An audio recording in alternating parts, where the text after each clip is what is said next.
Do you know what mandala is?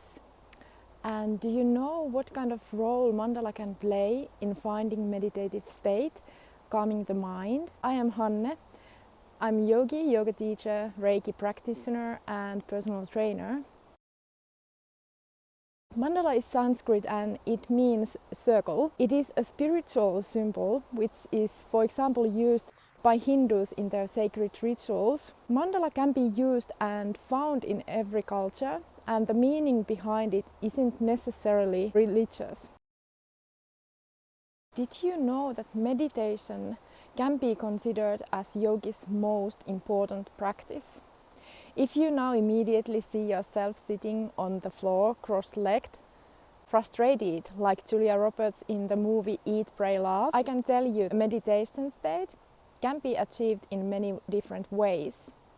Active meditation is a more easygoing way to find peace of mind. In yoga, the asana practice is moving meditation at its best. But you can still your mind in other ways also, for instance, by drawing mandalas, which is active concentration technique.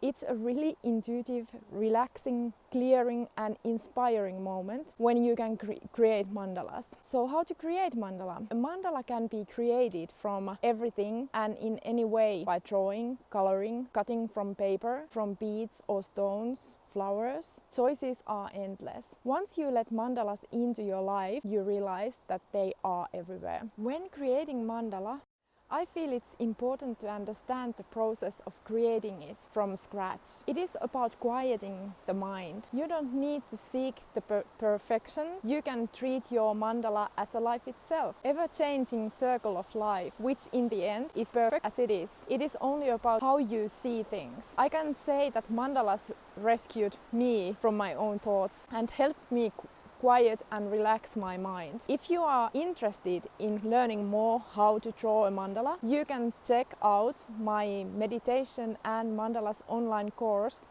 behind the link below this video. Also, if you haven't already, remember to comment, like and subscribe.